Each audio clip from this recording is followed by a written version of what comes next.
sekali tidak memakai pakaian dalam saat tidur. Saat dia hampir ketiduran, selimutnya ditarik seketika, sehingga kelihatan kedua kakinya. Saat masih setengah sadar, gadis bangun untuk memeriksa. Tiba-tiba muncul tangan yang menarik rambutnya dan menekannya di tempat tidur. Rupanya adalah ayahnya gadis itu.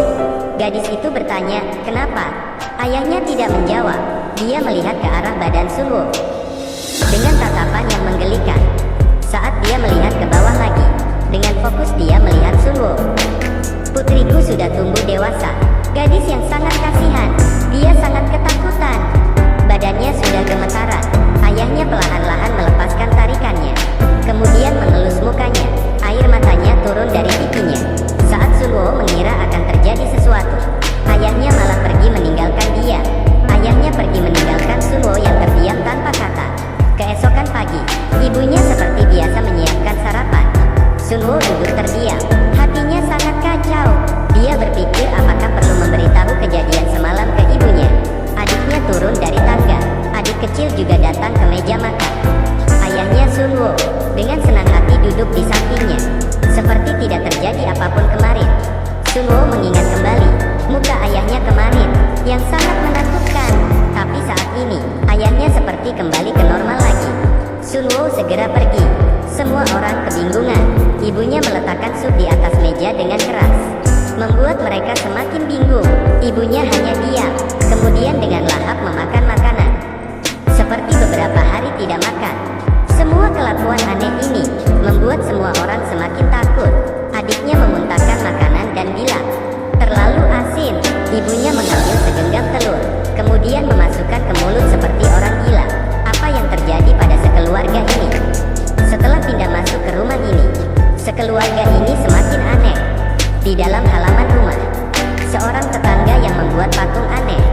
Pagi hari, tiba-tiba muncul hewan yang tak berkulit. Yang paling aneh adalah ayahnya yang berkeliaran tengah malam. Ibunya semakin aneh. Cara makannya sangat teruk. Kemudian dia memberikan makanan ke anaknya, tapi anaknya tidak ingin memakannya. Setelah melihat ke ayahnya, ayahnya berkata, "Jika tidak ingin makan, maka tidak usah makan." Namun saat itu tatapan ibunya menjadi seram. Dia meletakkan makan di atas meja, kemudian dia melempar piring-piring.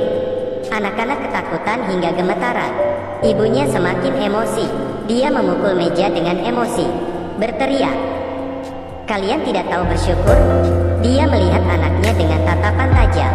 Anaknya ketakutan hingga menangis. Mereka tidak pernah berpikir ini adalah awal mimpi buruk mereka. Gadis ini mandi dengan air hangat. Dirinya tidak tahu saat dia menutup airnya dan membersihkan embun di kaca. Kembarannya membuat dia terkejut. Kembarannya meletakkan wajah di kaca. Rupanya hanya bercanda. Keduanya kembali ke kamar. Gadis itu memberitahu Hyun Jo tentang kejadian kemarin, tentang ayahnya ke kamar dia. Namun Hyun Jo tidak percaya. Dan saat itu juga, ayahnya masuk ke dalam kamar. Keduanya segera menghindar.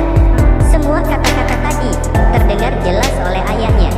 Saat dia lagi bertanya kepada kedua kakak beradik, tangannya masuk ke kotak pensil, kemudian mengambil pisau dan mengeluarkan pisaunya. Ayahnya berjalan ke arah mereka. Saat dia ingin melepaskan serangan, berhasil dihentikan oleh Hyun Jo. Hyun Jo tidak percaya. Tiba-tiba ayahnya muncul di depan mereka, kemudian menarik rambut Hyun Jo dan menatap ke arah mereka berdua. Dengan sekali dorongan membuat Hyun Jo terjatuh di bawah dan mengenai injakan tangga hingga dia pingsan. Sun Wo melihat Hyun Jo. Dia langsung membalikkan badan dan melihat ke arah ayahnya dengan merangkak, lalu mulai berlari. Sambil berlari dia berbalik kembali untuk melihat. Namun ayahnya tidak mengejarnya, tapi ayahnya pergi ke gudang dan mengambil sebuah palu tua dan kembali ke ruang tamu. Saat itu juga, Sun Wo kembali sadar, tak melihat ayahnya dan adiknya. Sun Wo segera mencari mereka. Tiba-tiba, dia merasa ada orang di belakang. Perlahan-lahan dia membalikkan badan. Saat ayahnya mengangkat palu dan akan memukulnya, teriakan Hyun Jo menyelamatkannya. Dengan menggunakan wajah, dia memukul kepala ayahnya. Namun ayahnya tidak terluka sama sekali. Ayahnya mengangkat tangannya, palunya mengenai pintu kamar, ditarik, dan berhenti. Kemudian, dari bawah terdengar suara yang sama dengan ayahnya.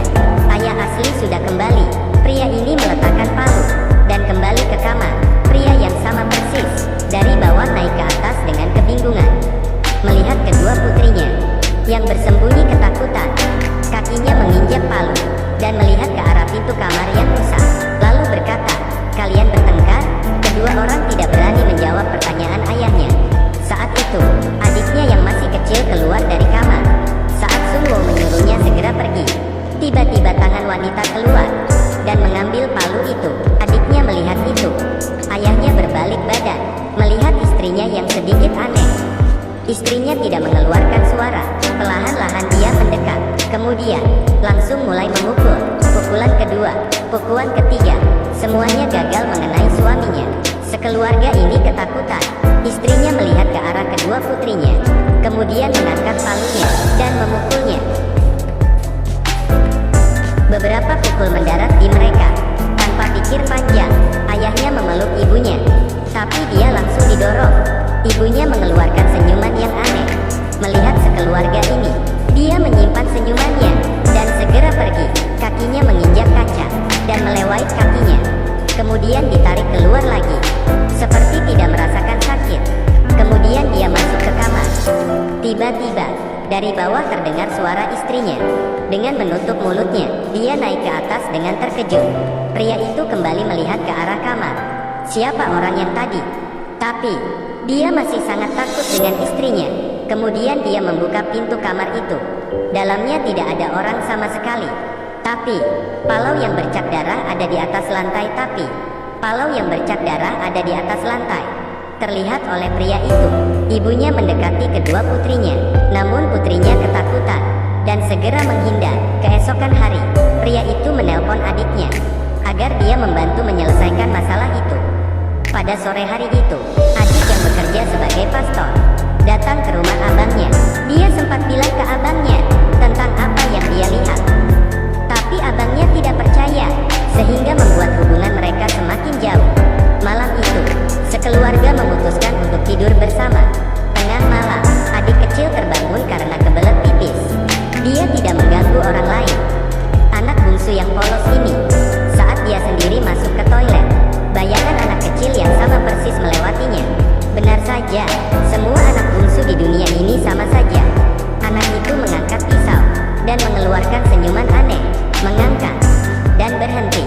Anak itu tidak membunuh pastor, seperti dihentikan oleh sesuatu. Pastor kemudian membuka matanya. Dengan begini, karena keberadaannya, sekeluarga melewati malam itu dengan aman. Keesokan hari, pastor mengatakan bahwa dirinya tidak sanggup menyelesaikan masalah itu. Dia menelpon ketua pastor. Semua orang segera membahas kejadian yang terjadi pada keluarga itu. Mereka merencanakan penangkapan roh. Ketua pastor ini sangat hebat. Pengikutnya sangat banyak. Siang itu ketua pastor langsung menghampiri mereka. Tapi, saat di jalan, seekor burung gagak menabrak mobil yang berjalan dengan cepat. Kaca mobil hampir pecah. Saya tidak mengerti, kenapa tidak menghentikan mobil? Apa alasannya? Ini menyebabkan semua pastor dan ketua pastor terbunuh oleh kecelakaan. Saat itu juga, pria mengikat kedua tangan dan kaki putrinya di atas tempat tidur. Ibunya tidak tega, tapi tidak ada cara lain. Mereka harus menunggu kedatangan rombongan ketua pastor. Tengah malam, pastor kembali ke rumah. Badannya penuh dengan darah. Dia membawa kabar yang sangat buruk. Rombongan ketua pastor, semuanya mati kecelakaan. Segala hal nanti harus diselesaikan mereka sendiri. Melihat sepupu yang sangat kesakitan, pastor harus melakukan sesuatu. Tapi, dia benar-benar penakut. Karena terakhir kali dia menyinggung roh jahat, mengakibatkan keluarganya semuanya terbunuh. Dia takut kejadian itu terulang lagi. Jika kehilangan keluarga abangnya lagi, maka dia akan menyesal seumur hidup. Abangnya melutut dan memohonnya agar dia bisa melakukan sesuatu. Mereka harus mencoba sekali. Depan belakang semuanya kematian. Pastor menyalakan lilin, menebarkan air suci. Saat Sunwo mengenai air suci itu, merasa sangat kesakitan. Kemudian dia menangis dan tidak tahu apa yang terjadi. Salib diletakkan di atas tubuh Sunwo. Sunwo tidak ada refleks. Tapi, adegan sebenarnya baru saja dimulai. Gadis ini diikat di tempat tidur. Dia sangat ketakutan. Pastor sambil menyambut. Sunwo sangat kesakitan, hingga terus berteriak.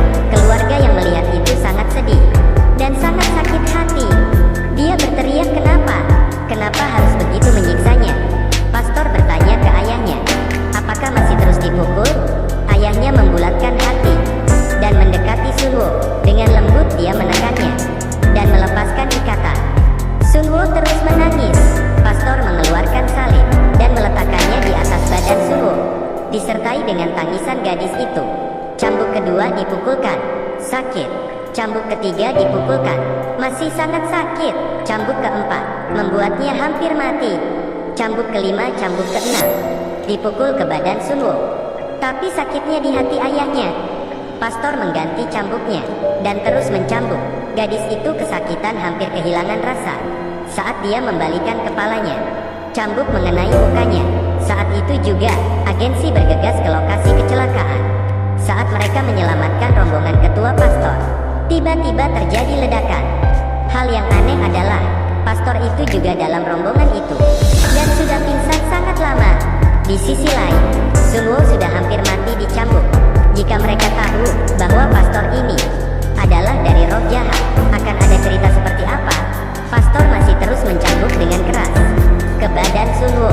Ibunya tidak tahan lagi. Pengusiran setan macam apa ini? Ini adalah pembunuhan. Dia langsung menghentikan pastor itu. Melihat ke arah suaminya, dia berkata, "Kita tidak buat lagi. Biarkan kita sekeluarga mati dengan tenang." Tapi ayahnya juga sangat bingung. Sekeluarga ini sangat ketakutan, juga tidak tega. Pria itu mendorong istrinya, kemudian menyuruh pastor terus mencambuk.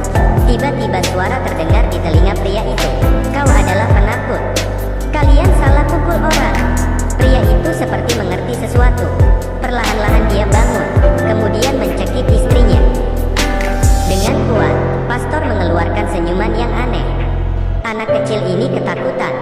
Istrinya mengambil gelas dan memukul ke kepala suaminya. Pria itu mendorong istrinya ke dinding hingga pingsan. Melihat istrinya yang penuh darah, dia sepertinya mengerti sesuatu. Kemudian dia berbalik arah. Adiknya mengeluarkan senyuman yang lebih aneh. Pria itu menyerang ke roh jahat itu, tapi langsung dipukul hingga terjatuh. Pada saat roh jahat itu akan membunuh pria itu, adik yang asli datang tepat waktu. Dia membacakan mantra dan berhasil menyelamatkan keluarga ini. Sunwo yang sekarang pelan-pelan jalan mendekat ayahnya dan berkata, "Kenapa memukul saya begitu lama? Apakah saya bukan putrimu?" Saat itu juga, pastor mengeluarkan cermin. Sunwo akhirnya mengeluarkan wajah aslinya.